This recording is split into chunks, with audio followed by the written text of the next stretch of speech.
Good morning, my name's Justin McGough. I'm the Operations Section Chief for the day shift on the Fairview incident. And this is your Friday, September 9th briefing on the Fairview incident. We're going to start up in Branch 1 in Division Alpha, which happens to be the northern end of our fire, Division Alpha Bravo. Our key today is, again, bring those pockets of fire that still remain in some of those canyons that are intermingled in and around the orange groves and the homes down to existing road system or dozer or hand line that our crews are going to place in there today as well. Okay, and we're going to move into Division Delta on Rouse Ridge. Rouse Ridge is partly some direct control line and indirect control line that we are going into a fuels treatment, continuing to open that up to use it as primary control line for the eastern portion of this fire as it starts to advance towards Mountain Center and Garner Valley. Some issues there is the moisture that comes in later on tonight and some of that tracked machinery. We need to be cognizant of accomplishing the work there with the expected fire behavior that we have, but also being in the position that those people don't become part of the problem because we have heavy rainfall and they're unable to negotiate the existing road system to get to an area higher ground or out of harm's way into a safety zone. As we start to move around to the south end of our fire into Branch 3, Division Foxtrot in the Anza Trip Flats area. If you live in that area, you're going to see an increased fire department presence there.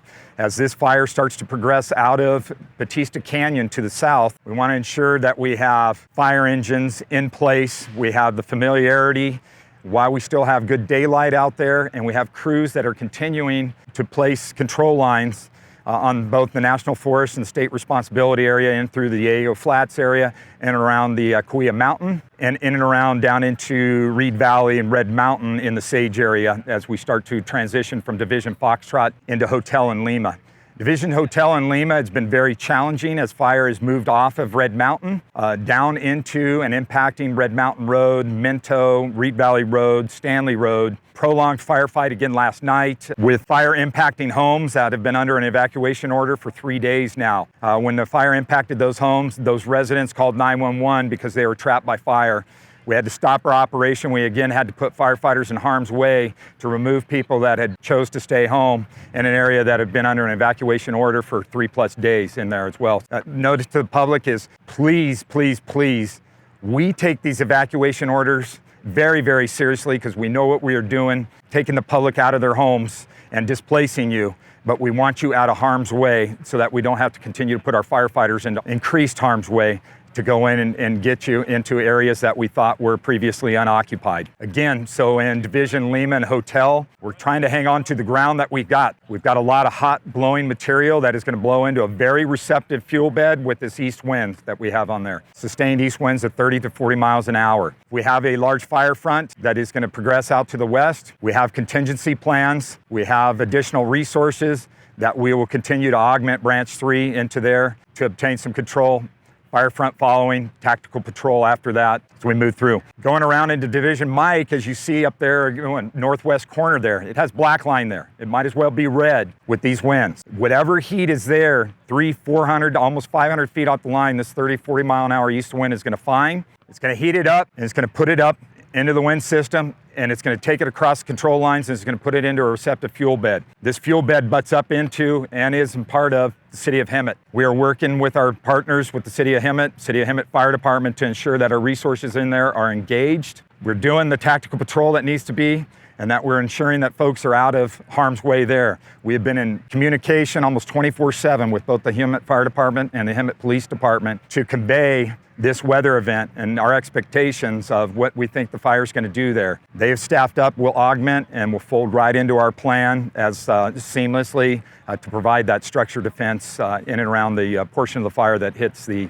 City of Hemet there in Division Mike and X-Ray and Tango. Aircraft, we have quite a bit of both helicopters and air tankers or rotary or fixed wing aircraft here. Once the winds become 30 mile an hour greater, it's unsafe to fly. And any extinguishing agent that they're going to drop, whether it be water or retardant, is 100% ineffective. It's not going to hit the ground, or if it does hit the ground, it is going to be so dispersed that it is not effective as an extinguishing agent there. We have aircraft assigned to this incident at surrounding airports in Southern California.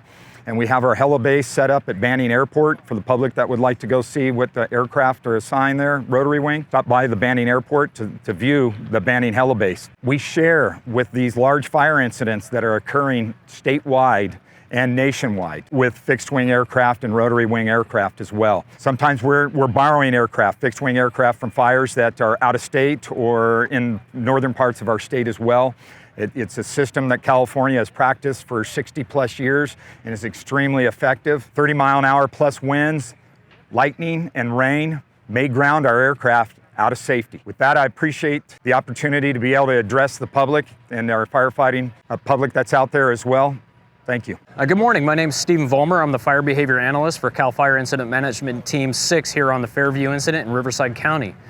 What we've got today with the fire behavior is we've got some extreme long-range spotting that's going to be produced due to the strong east winds that we're experiencing on the fire right now.